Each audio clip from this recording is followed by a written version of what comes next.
Hello friends, आपको आपके अपने चैनल गुरुकुल वैदिक एकेडमी में आपका स्वागत है। जैसे कि फ्रेंड आपको पता है, आज 26 जून है, तो आपको सामने 26 जून का करंट अफेयर्स हम लेकर आए हैं, जो कि आपके सभी एग्जाम के पॉइंट ऑफ व्यू से बहुत इंपॉर्टेंट रहने वाला, चाहे वो यूपीएससी हो या स्टेट पीसीएस हो या आपके एसएससी रेलवेज या कोई भी स्टेट गवर्नमेंट एग्जाम हो।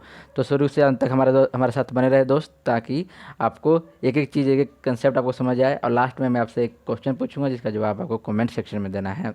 तो दोस्त, 10 MCQ रहने वाला है, और 10 MCQ जो कि हमारे बाईलैंग्वेज में, यानी दोनों हिंदी और इंग्लिश दोनों में रहेगा। और 10 MCQ के जरिए हम आपको 40 MCQ को सोल्व करना बताएंगे कैसे होगा। तो चलिए दोस्त, शुरू करते हैं। हमारा सबसे पहले देखते हैं हमारा आज का मोटिवेशनल थॉट्स क्या है। चलिए, तो देखिए हमारे पास शानदार है मोटिवेशनल थॉट जो है, जीतने वाले कभी हार नहीं मानते। जो जीतने वाले कभी हार नहीं मानते और हारने वाले कभी जीतते नहीं। सही, एकदम सही बोला है दोस्त। देखिए कैसे, इसका मतलब समझिए, इसके जो इसमें एक बहुत ही गहराईपूर्ण एक मतलब छुपा हुआ है। देखिए, जिसके मन में जीतने की ठान ली है, जिसने मन में अपने जीतने की ठान ली है ना, तो कभी हार नहीं मानेगा। हार मानेगा ही नहीं, और निरंतर प्रयास करेगा जब तक जीतेगा नहीं। और जो आदमी एक बार हार जाएगा और दोबारा प्रयास ही नहीं करेगा, तो क्या जीतेगा? नहीं जीतेगा ना। इसलिए हारने वाले कभी जीतते नहीं, और जीतने वाले जिसने ठान लिया है तो कभी हार मानेगा ही नहीं दोस्त। तो मैं भी बोलता हूँ आपको, अगर आप कोई भी एग्ज़ाम देते हैं, अगर एक एग्ज़ाम देने के बाद आपका नहीं क्वालिफाई होता है, सफल नहीं होते हैं, तो निराश मत होइए। ज़िंदगी बहुत लंबी है दोस्त। कंटिन्यू कीजिए, प्रयास कीजिए, और हार्ड वर्क कीजिए और मेहनत कीजिए, ताकि आपको सफलता मिल जाए। तो चलिए, हम आज का अपना फर्स्ट MCQ देखते हैं क्या है। फर्स्ट MCQ है, who is appointed as first vice chancellor of Delhi sports university. तो यानी किसे दिल्ली खेल विश्वविद्यालय प्रथम कुलपति नियुक्त किया गया है। दोस्त इंपॉर्टेंट है, क्योंकि ये प्रथम है। प्रथम मैंने बोला, जब भी प्रथम पहला आ जाएगा तो इंपॉर्टेंट हो जाता है। तो इंपॉर्टेंट है दोस्त। तो इसका जो आंसर के हमारा क्या है देख लीजिए। आंसर बनेगा कर्णव महालेश्वरी। कर्णव मालेश्वरी जो है, इनको प्रथम कुलपति नियुक्त किया गया है। किसका? दिल्ली दिल्ली की जो है दिल्ली विश्वविद्यालय खेल, मतलब दिल्ली खेल विश्वविद्यालय की कुलपति नियुक्त की गई है इनको। ठीक है।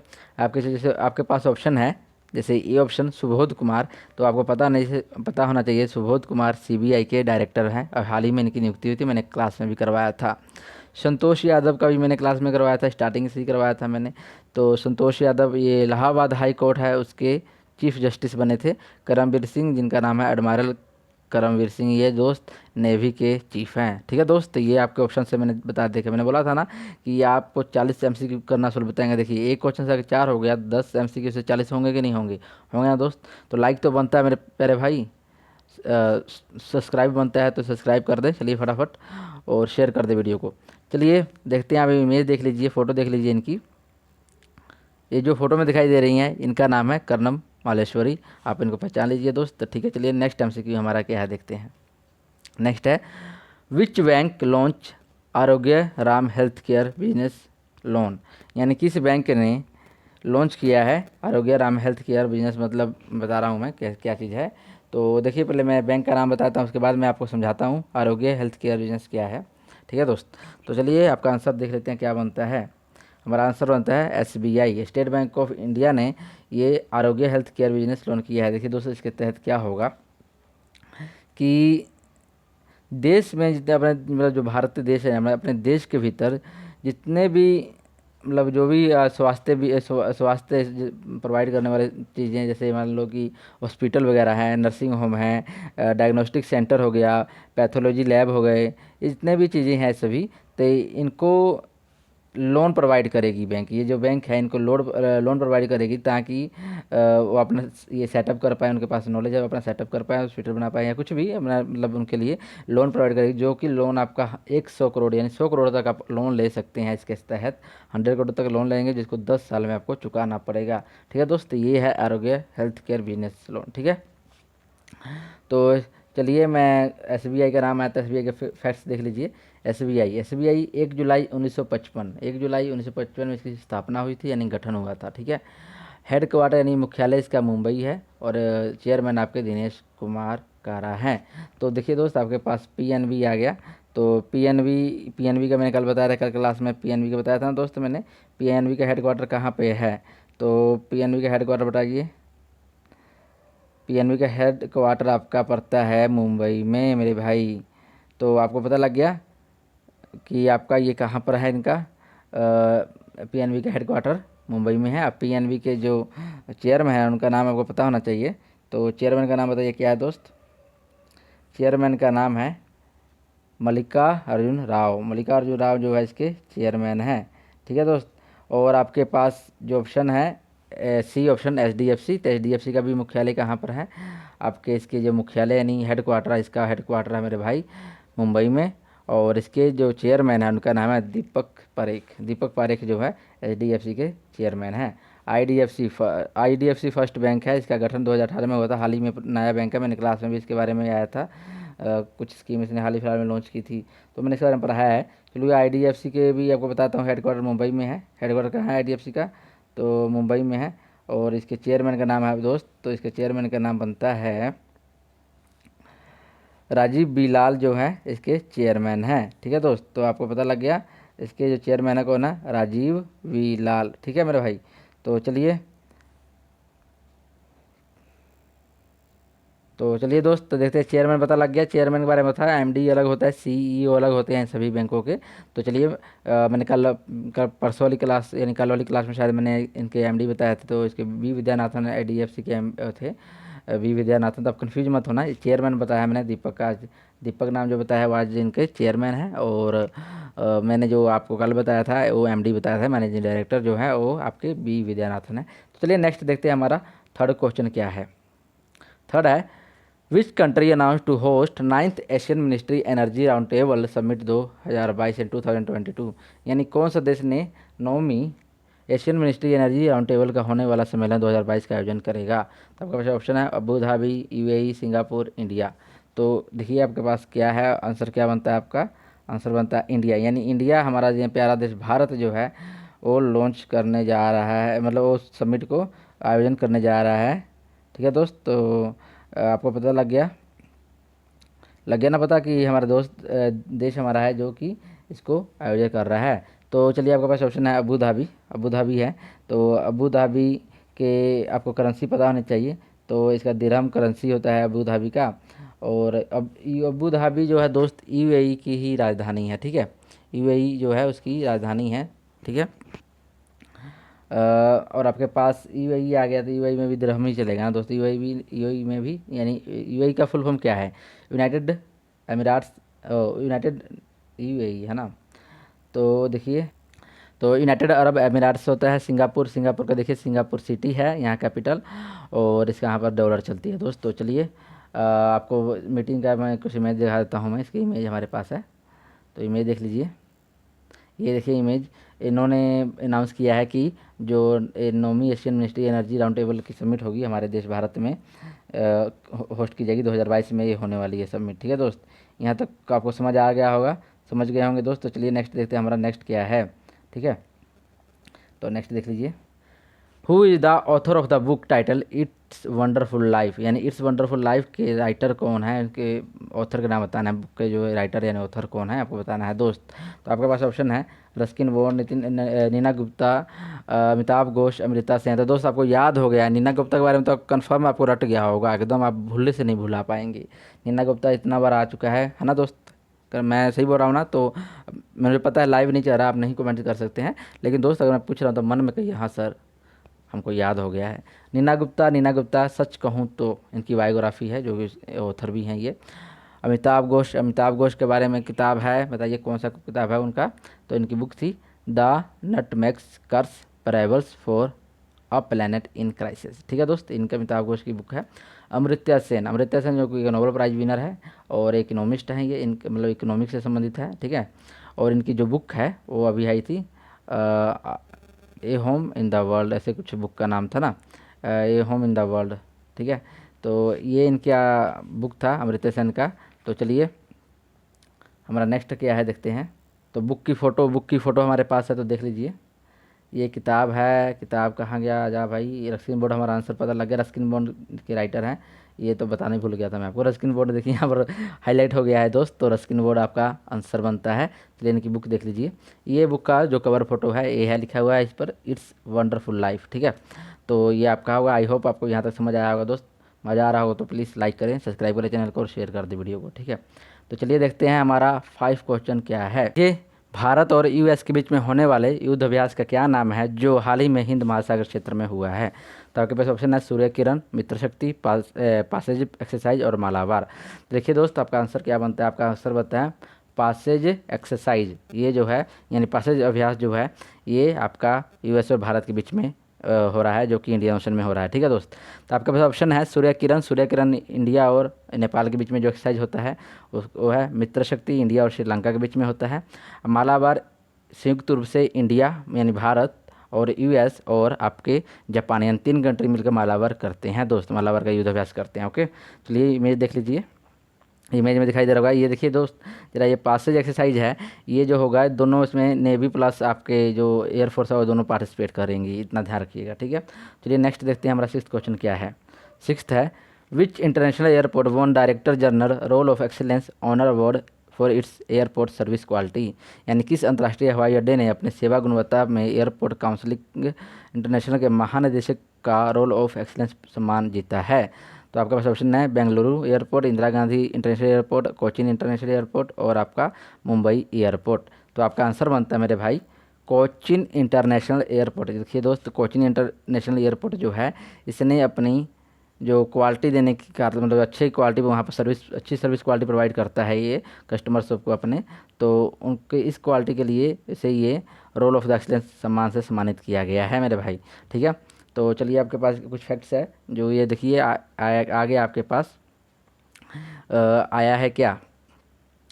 तो ACI international council of sorry airport council of international का जो है ACI का फुल फॉर्म देखिए। तो ये देखिए एयरपोर्ट काउंसिल इंटरनेशनल जो है इंटरनेशनली है, ये फाउंडेड इसका यानी 1991 में इसकी स्थापना की गई थी और इसका हेड क्वार्टर है मॉन्ट्रियल। मॉन्ट्रियल कहाँ पर है, तो ये कनाडा में है। कनाडा कहाँ है, तो उत्तरी अमेरिका में एक देश है कनाडा। कनाडा में एक जगह है मॉन्ट्रियल स्टेट है, वहाँ पर ही इसका हेड क्वार्टर है मेरे भाई। CEO जो इसके चीफ एग्जीक्यूटिव ऑफिसर है केविन बुर्के इसके CEO हैं। चलिए आपको मैं कोचीन इंटरनेशनल एयरपोर्ट की इमेज दिखा देता हूँ। ये देखिए बहुत शानदार, बहुत चमक धमक से आपको दिखाई दे रहा होगा, साफ़ सफाई के मामले में भी सब अच्छा है। ये कोचीन इंटरनेशनल एयरपोर्ट की इमेज आपको दिखाई दे रही होगी, ठीक है दोस्त। चलिए 7 देखते हैं, 7 क्या है। 7 है निर्भया इज ए सब सोनिक cruise missile successfully tested from Chandipur is made by which organisation. यानी निर्भया जो एक सुपरसोनिक क्रूज मिसाइल है जो चांदीपुर से सफलतापूर्वक लॉन्च किया गया है, इस किसे संगठन द्वारा बनाया गया था। तो देखिए DRDO, इसरो, बार्क, भाभा, ये आपके पास ऑप्शन है। तो आपके पास ये बनाया गया था DRDO यानी मैं इसके DRDO के द्वारा बनवाया गया था। चलिए DRDO का फुल फॉर्म देख लेते हैं। तो DRDO है defence research and development organisation, ठीक है दोस्त। इसका फॉर्मेशन कब हुआ था, 1998 में ये बना था, ठीक है। हेड क्वार्टर इसका नई दिल्ली में है और हेड कौन है इसके, डॉक्टर जी सतीश रेड्डी, नाम याद रखिएगा, इनका एग्जाम में आता है, फाउंडेड ईयर भी आता है और फुल फॉर्म भी आता है मेरे भाई। तो याद रखना पड़ेगा आपको, मैं इसलिए बार बार इसको रिपीट करवाता भी हूँ, ठीक है। चांदीपुर आप यहाँ पर मोस्ट इंपॉर्टेंट चीज़ आया है, देखिए इस क्वेश्चन को कई तरफ से फ्रेम किया जा सकता है। चांदीपुर आया है, तो चांदीपुर उड़ीसा में पड़ता है, उड़ीसा में पड़ता है, कहाँ पड़ता है, उड़ीसा में, याद रखिएगा, ठीक है। अब देखिए दोस्त, निर्भया को याद रखना पड़ेगा, ये सुपरसोनिक मिसाइल, सब सुपरसोनिक मिसाइल है जो सक्सेसफुली टेस्टेड किया गया। किसके द्वारा लॉन्च किया गया था, ITR के द्वारा लॉन्च किया गया था, ITR के द्वारा इसको लॉन्च किया गया था मेरे भाई, ठीक है। तो ITR क्या है, ITR के बारे में पता होना चाहिए आपको मेरे दोस्त। तो ITR देखिए क्या है, ITR है integral tested range, integral tested range जो है, तो उसके द्वारा इसको लॉन्च किया गया था मेरे भाई, ठीक है। तो ये आपको याद होगा किसके द्वारा, ITR के द्वारा लॉन्च किया गया था, याद रखना पड़ेगा कि आपको चांदीपुर से लॉन्च किया गया। चांदीपुर कहाँ पर पड़ता है, उड़ीसा में। तक एग्जाम में पूछेगा कि ये जो निर्भया है कहाँ से लॉन्च किया गया था, बताइएगा चांदीपुर से। किससे लॉन्च किया गया, ITR से। कई तरह से क्वेश्चन फ्रेम हो सकता है, मैंने बता दिया जितने टाइप का फ्रेम होगा, ठीक है। DRDO ने एक मिसाइल बनाया जिसको सफलतापूर्वक लॉन्च किया गया, उसका नाम क्या है, तो निर्भया है, ये भी आपको फ्रेम हो सकता है, ठीक है। चलिए नेक्स्ट देखते हैं, आपको इमेज दिखा देता हूँ पे, आपको इमेज देख लीजिए, मैं इसको इरेज करता हूँ पहले। तो इमेज देख लीजिए, ये इमेज है, देखिए आपको दिखाई दे रहा होगा, ये मिसाइल है निर्भया मिसाइल, ओके। तो चलिए नेक्स्ट हमारा 8 क्वेश्चन क्या है देखते हैं। 8 है which team won first ICCI world test championship. Important है दोस्त कि पहली बार ये है कि मतलब ये जो है ना आईसीसीआई वर्ल्ड टेस्ट चैंपियनशिप पहली बार करवाया गया है, तो इसको पहला संस्करण था कह सकते हैं। तो इसे किसने जीता है, किस टीम ने जीता है? तो आपके पास ऑप्शन है इंडिया, ऑस्ट्रेलिया, इंग्लैंड और न्यूजीलैंड। तो आपका आंसर बनता है मेरे भाई इसका, आपका क्या आंसर होगा? तो चलिए बताता हूँ मैं आपका आंसर, देख लीजिए। तो आपका आंसर बनता है न्यूजीलैंड। न्यूजीलैंड जो है वो वह ये टीम जीत न्यूजीलैंड ही जीती है, ये आईसीसीआई वर्ल्ड टेस्ट चैंपियनशिप को जीत गई है, ठीक है। उसने किसको हराया था? तो इसने इंडिया को हराया था, यानी भारत को हराकर ये जीती है वर्ल्ड चैंपियनशिप, ठीक है, टेस्ट चैंपियनशिप कह सकते हैं इसको। और दोस्त एक बात और, सेकंड पर इंडिया है, पता लग गया, अगर न्यूजीलैंड जीते इंडिया को हरा तो सेकंड पर इंडिया हो गई, और थर्ड पर आपका ऑस्ट्रेलिया टीम रहा था, ठीक है। तो चलिए, आपको आईसीसीआई का नाम आया तो आईसीसीआई के बारे में कुछ बताता हूँ। आईसीसीआई यानी इंटरनेशनल क्रिकेट काउंसिल है फुल फॉर्म। फाउंडेड इसका 15 जून 1909 को हुआ था, यानी 1909 में इसका स्थापना की गई थी। चेयरमैन इसके जो है ग्रेग वार्कले हैं, ग्रेग वार्कले इसके चेयरमैन है। सीईओ जो है मनु सहनी हैं। ओके भाई, तो चलिए न्यूजीलैंड की टीम की जो जश्न मनाते हुए, जीत की खुशी मनाते हुए इनकी इमेज दिखाता हूँ मैं। देखिए ये न्यूजीलैंड की चैंपियन टीम है, टेस्ट चैंपियन टीम, जो खुशी मना रही है, बेचारी हंस रही है खूब है। तो आपको इमेज दिख गया। चलिए 9th क्वेश्चन देखते हैं। 9th है, who is the top in EdelGive Huron आएगा। ह्यूरोन यहाँ पर ह्यूटम लिखा है, ह्यूरोन होगा यहाँ पर दोस्त, ह्यूरोन है यहाँ पर, HURUN, Hurun. Hurun philanthropist of century it's list होगा, यहाँ पर लिस्ट लिखा है, लिस्ट होगा, ठीक है। तो लिस्ट में यानी मतलब सदी की फिलेंथ्रोपिस्ट क्या होता है? तो ये देखिए दोस्त, ये होता है फिलेंथ्रोपिस्ट का मतलब होता है दान देने वाला, जो दान देने में माहिर हो, दान देता है उसको बोलते हैं फिलेंथ्रोपिस्ट, ठीक है। तो सदी के लिस्ट में मतलब जो हमारा ये सेंचुरी का मतलब होता है पूरी शताब्दी, यानी 100 साल की ईयर जो होता है। तो इस सदी के सबसे ज़्यादा दान देने वाले जो हैं वो किसे मतलब शीर्ष पर रहे हैं, टॉप पर रहे हैं? तो आपको बताना है धीरू भाई अंबानी, लक्ष्मी मित्तल, ऋषभ प्रेम जी और जमशेद टाटा। तो आपका आंसर बनता है मेरे भाई जमशेद जी टाटा। जमशेद जी टाटा सबसे ज़्यादा दान देने वाले की लिस्ट में सबसे ऊपर आए हैं, ठीक है। और इन टाटा, जमशेद टाटा ही जो इन्होंने टाटा ग्रुप जो है उसको स्थापना, इन्होंने टाटा कंपनी को भी इन्होंने स्थापना की थी, ठीक है दोस्त। ऋषभ प्रेम जी इन्फोसिस के संस्थापक है। लक्ष्मी मित्तल एक पाइप, देखिए मित्तल एक ब्रांड है जो पाइपलाइन है, मतलब स्टील पाइप के हैं, ठीक है, उद्योगपति हैं अभी। और धीरू भाई अंबानी ने रिलायंस इंडस्ट्री की स्थापना की थी, इतना तो पता होगा आपको। चलिए धीरू भाई अंबानी की इमेज देख लीजिए, ये हैं धीरू भाई अंबानी, जिन्हें सूची में टॉप पर रखा गया, शीर्ष पर रखा गया है, ठीक है दोस्त। 10th और आखिरी क्वेश्चन आपका क्या है, देखिए। When was world vitiligo day is celebrated, यानी विश्व विटिलगो दिवस कब मनाया गया? 23 जून, 22 जून, 24 जून और 25 जून आपके पास ऑप्शन है। तो देखिए आपका आंसर बनता है 25 जून। ये जो डे है विटिलगो डे, ये 25 जून को मनाया गया था मेरे दोस्त, 25 जून को ये मनाया गया था। विटिलगो होता क्या है? तो विटिलगो देखिए स्किन से रिलेटेड एक बीमारी होती है, आपका जो चमड़ी होती है, स्किन होता है, उससे रिलेटेड क्या है, ये बीमारी है। इसमें क्या होता है दोस्त कि जो आपका त्वचा होती है, जो आपका स्किन होता है, उसका जो कलर होता है वो कलर ख़राब होने लगता है। जैसे आप देखे होंगे कि अपने आसपास भी देखे होंगे कि किसी का स्किन वाइट वाइट हो जाता है, उसका आधा थोड़ा स्किन वाइट हो जाता है, थोड़ा ब्राउन रहता है, वैसा ही है। तो विटिलिगो इसी तरह की बीमारी है, स्किन की बीमारी है एक, जो आपके त्वचा से रिलेटेड है, जो उसको नुकसान पहुंचाती है और उसका जो पैटर्न चेंज करती है, कलर का पैटर्न चेंज कर देती है, ठीक है। और इसी को डे को कब सेलिब्रेट किया जाता है? तो इसको 25 जून में सेलिब्रेट किया जाता है, ताकि लोगों को इस बीमारी के प्रति जागरूक किया जा सके, इसलिए ये दिवस मनाया जाता है। तो आपको यहाँ तक आपके पास 23 जून, 22 जून और 24 जून है जो आपके पास ऑप्शन, तो इसको आपको फाइंड आउट करके कमेंट सेक्शन में जवाब देना है। मैं आपको पता है, बार बार बोलता हूँ मैं कि डेज बहुत ज़्यादा होते हैं, याद करने मुश्किल होते हैं, इसलिए पूछता हूँ ताकि आप ढूंढेंगे और आपको याद हो जाएगा, ठीक है मेरे भाई। तो चलिए आपका इमेज दिखाता हूँ मैं, ये देखिए वर्ल्ड 25 जून का वर्ल्ड विटिलिगो डे का इमेज है ये। चलिए आपका जो क्वेश्चन ऑफ द डे क्या है देख लीजिए। क्वेश्चन ऑफ द डे है when was the seafarer day is celebrated. आपको ये भी डे बताना है कि सी फेरर डे कब मनाया गया है, आपको फाइंड आउट करके कमेंट सेक्शन में जवाब देना है मेरे भाई, ठीक है। तो आई होप आपको पसंद आया होगा, इतना शानदार सेशन रहा है। तो दोस्त लाइक तो बनता है, प्लीज़ वीडियो को शेयर करें जितना हो सके ताकि लोगों तक पहुँच सके। और चैनल को सब्सक्राइब नहीं किया है, नए हैं तो प्लीज़ सब्सक्राइब कर दें भाई, और कर दिए हैं तो आप बेल आइकन पर दबाकर नोटिफिकेशन के लिए तैयार हो जाएं। तो ठीक है दोस्त, बाय बाय, टेक केयर।